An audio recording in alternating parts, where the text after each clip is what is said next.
Kasba TV, হৃদয়ে বাংলা। শিরোনাম নিয়ে সাথে আছি আমি ফারজানা রূপা। কসবায় বিশ্ব মা দিবস উদযাপন। মা দিবসে মায়েদের মাঝে খাবার বিতরণ করেন কসবা টিভির পরিচালক ও মোহনা টিভি ও দৈনিক ভোরের কাগজের প্রতিনিধি পরিবার। তথ্যচিত্রে তানভীর আলম ঢালি।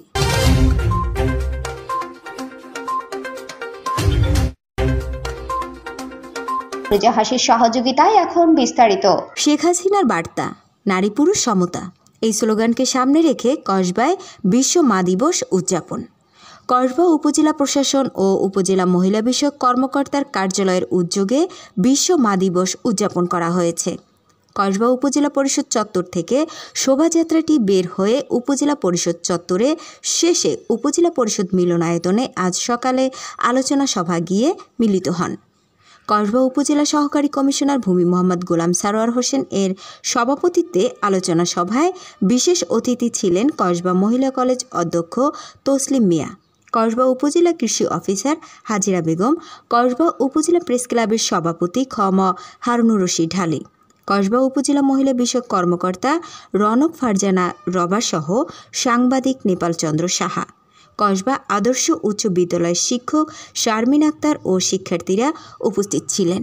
মা দিবসে মায়েদের মাঝে খাবার বিতরণ করেন কসবা টিভির পরিচালক ও মোহনা টিভি ও দৈনিক ভোরের কাগজের প্রতিনিধি পরিবার।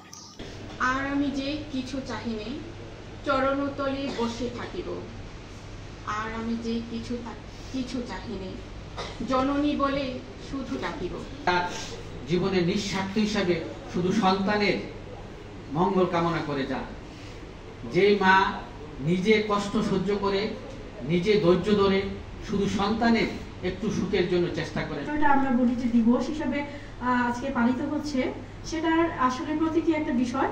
মা দিবসের কোনো তুলনা হয় না, মা দিবসের কোনো দিন হয় না, বিশেষ কোনো দিন হয় না। যে অভাব, এই অভাববোধ থেকেই মূলত আসলে আমাদের যাদের মাকে সম্মান জানাতে পারে একটা বিশেষ দিন, এই জন্যই মূলত এই দিবসটি পালিত হচ্ছে বিশ্বব্যাপী।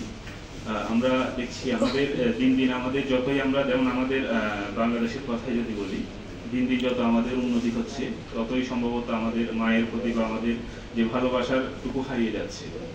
যেমন ইউরোপ বা আমেরিকার দেশগুলোতে যেটা দেখা যায়, যারা একজন ছেলে মেয়েরা দেখা যাচ্ছে 18 বছর বা তার হয়ে গেলে তখন তারা আলাদা হয়ে যাচ্ছে, তখন তারা তাদের মায়ের সাথে তাদের সম্পর্কই থাকে না। ঠিক একই রকম পরিস্থিতি আমাদের দেশে হচ্ছে। আমাদের দেশে আস্তে আস্তে যত আমরা উন্নতির দিকে যাচ্ছি ততই হচ্ছে আমাদের মা বাবার প্রতি আমাদের যে ভালোবাসা প্রকাশ, মা বাবার প্রতি যে দায়িত্ব, এইটুকু থেকে আমরা ভুলে যাচ্ছি। এই জন্যই দেখা যাচ্ছে, হয়তো এই জন্যই আমাদের মাননীয় প্রধানমন্ত্রী বিভিন্ন সময় বিভিন্ন যে নিউজগুলো হয়েছিল, বিভিন্ন সময় দেখা গেছে বৃদ্ধ মা বাবাকে ফেলে সন্তানরা চলে গেছে, মায়ের হাতে ছেলের হাতে মা খুন হচ্ছে, এবং বিভিন্ন সময় বিভিন্ন অনেক মা বাবাকে দেখা গেছে তারা না খেয়ে মারা গেছে। এই জন্য মাননীয় প্রধানমন্ত্রী শেখ হাসিনা এই গুরুত্বটুকু অনুধাবন করতে পেরে মা বাবার ভরণ পোষণ যাতে বাধ্যতামূলকভাবে করে, এই জন্য আইন করেছেন। কসবা টিভির সংবাদের সাথে থাকার জন্য ধন্যবাদ জানাচ্ছি। পরবর্তী সংবাদ পেতে আমাদের চ্যানেলটি সাবস্ক্রাইব করে রাখুন।